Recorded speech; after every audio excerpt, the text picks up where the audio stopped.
Ito naman mga boss, makakasama natin ngayong umaga si Laylin Caragay. Halika at panoorin natin to sa Cultural Review.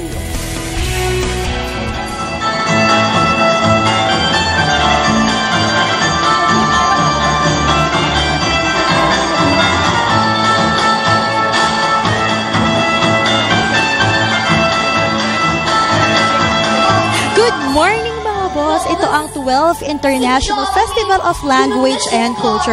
Kasalukuyan ko pinapanood ng competition sa poetry, music, and dance.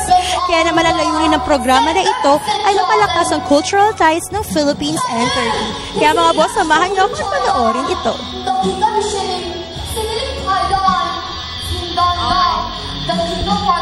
Ang Festival of Language and Culture 2014 ay ginanap sa Newport Performing Arts noong February 26.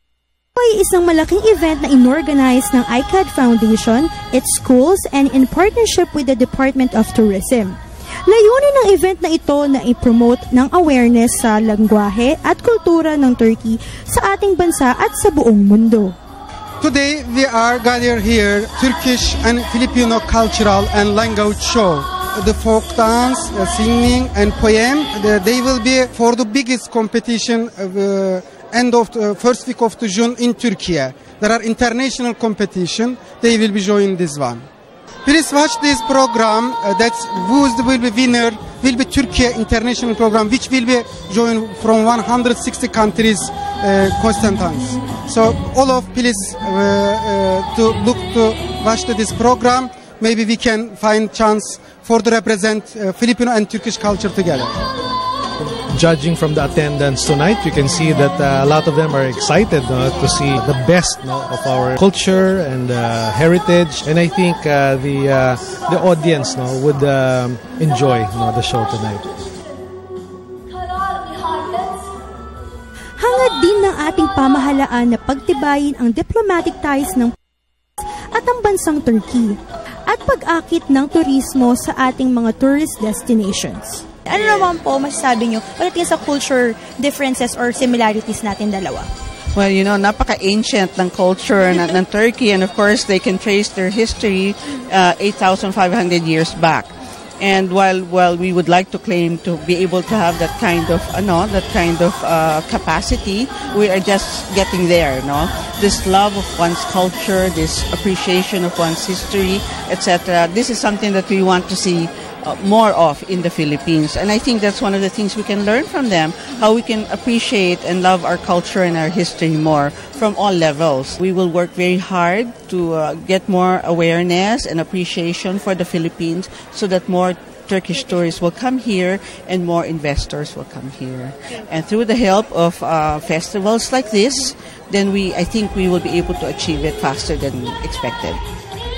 We see Turkey as a fast-growing opportunity market for the Philippines. So ang kailangan gawin natin is we have to go out there in the market. We have to talk to the Turkish travel agents, the media. We have to convince them to spread the word about the many reasons why it's more fun in the Philippines. At uumpisahan po natin yan pagdating ng Mayo. Ika nga, the role that language plays in cultures will always be an infinite. It unites peoples of different backgrounds and is significant in identifying one's cultures.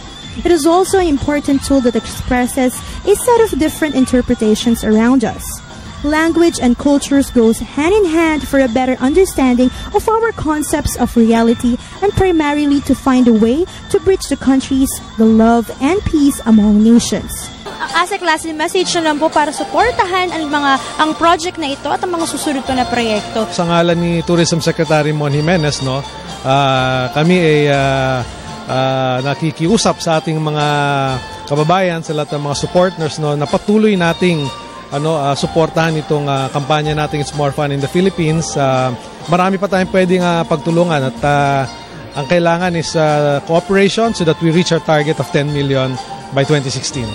Mga kababayan, inaanyayahan ko kayo sumali dito sa festival na ito dahil sa paraan na ito, malaki lalo natin ang ating napakagandang kultura at napakadaming talento dito sa Pilipinas. So please come and participate in the festival. Nagpapasalamat ang ICAD Feast community sa pagdalo sa kanilang mga kaibigan, lalong-lalo na sa mga sumusuporta sa kanilang festivities of language and culture. Congratulations sa lahat ng mga nanalo at ang magre-represent sa atin para sa Grand Finals ng 12th International Festival of Language and Culture. Nagaganapin yan sa Turkey. Ito ay nag-showcase ng music, poetry, and dance ng Philippines at Turkey. Ito po muli si Leilin Caragay para sa Cultural Review.